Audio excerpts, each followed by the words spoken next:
Շնորհակալություն, հարգելի գործընկերներ, Տիկին Տոնոյանը նշեց ընդամենը վերջին 2-3 օրերում տեղ ունեցած իրադարձությունների մասին, բայց կարծում եմ դեռ 2 շաբաթը չբոլորած այս ընտրապայքարը ցույց դրեց որոշ երևույթներ, որոնք առաջացնում են լրջագույն մտահոգություններ։ Առաջինը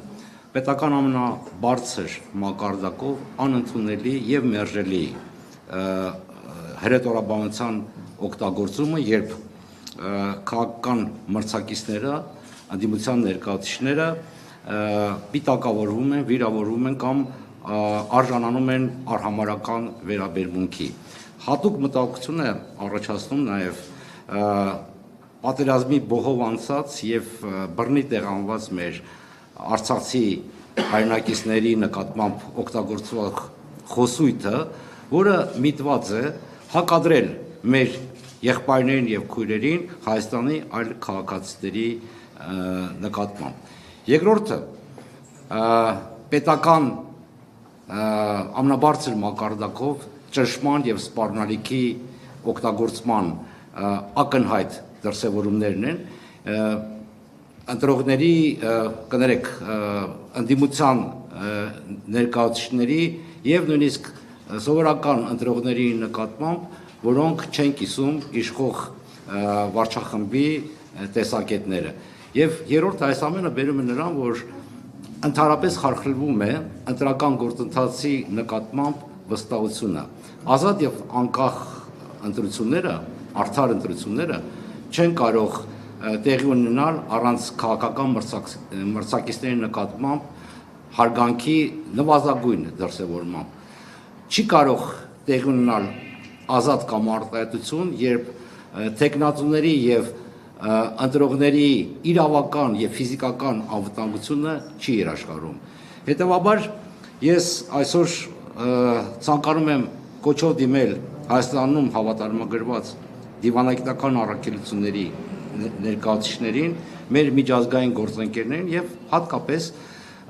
այն կազմակերպությունների միջազգային, որոնք զբաղված են հենց ժողովրդավարական ընտրությունների անցկացման հարցով։ Նախ եւ առաջ մենք կոչ ենք անում, որպեսզի դուք հարգելի գործընկերներ հրապարակայնորեն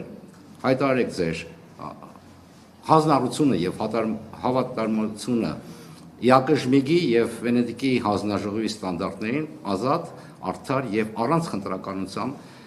ընտրություններ անցկացնելու վերաբերյալ։ Երկրորդը պահանջում ենք, որպեսզի դուք ուժեղացնեք ձեր մոնիտորինգը Հայաստանում տեղի ունեցող գործընթացների նկատմամբ, որոնք կբացառեն այսպիսի երևույթները։ Եվ երրորդը անհապաղ պահանջել Հայաստանի իշխանություններից դադարեցնել թշնամանքի, ճնշման եւ հրետորաբանության այս դրսևորումները։ Ինչպես դուք եք ասում, Հայաստանի